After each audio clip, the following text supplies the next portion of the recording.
Assalamu alaikum wa rahmatullahi wa barakatuh. Oftentimes I find myself like in a gathering of people and then the topic of Islam comes up. And when that does, people always rush to give their own opinion and they want their voices to be heard. And then they start talking about the Quran and then they start saying, this verse means this and that verse means that, and I feel as if this is the correct opinion. And then I often tell them, I say, slow down. We shouldn't rush to understand the Quran based upon or base our understanding of the Quran upon their feelings. And we should not be hasty in this regard. Rather, we should go back to the sources, go back to tafsirs, the classical tafsirs, for example, go back to what the scholar said. And then they don't take this very well. But they say, no. You want to confine the understanding of the Quran to yourself or a small group of scholars. And then they frame us for making Islam into the church or similar to how the church was in Christianity. They accuse us of doing the same to the Quran. But that's not our intent. And this is, I would say, a negative approach to what we are saying. Rather, if our intent is that you increase your reading of the Quran, you increase your understanding of the Quran. But how is one supposed to do that?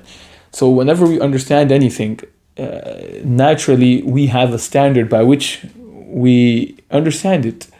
If, for example, you were to watch a fiction movie or read a fiction book, and then you are judging it by a scientific standard and saying, oh, look, that guy in that movie is flying, and that's not physically possible due to physics.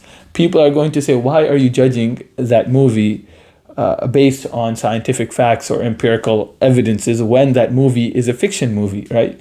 Or that book is a fiction book. Similarly, when you look at the Quran, it's a book of guidance. But Allah didn't give us the Quran for any random person to come and understand it the way they want or how they feel. Imagine I said to you, I feel that the Quran should be understood like this. Why should my feelings have any importance in this? And similarly, people get emotional because they're attached to the Quran and they feel that they understood the Quran correctly. That's why we have so many movements coming. These Qurani movements saying that this is the correct understanding, or I found the understanding of the Quran. But first, let's take a step back. What is the standard?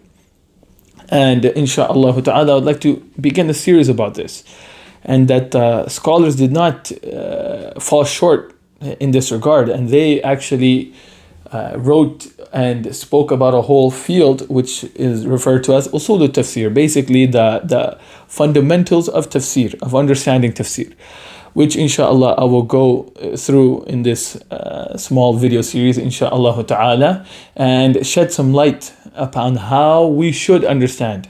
And when they put the standard, they don't put it upon their feelings. They don't say, I feel it should be understood like this, therefore this is a rule. No.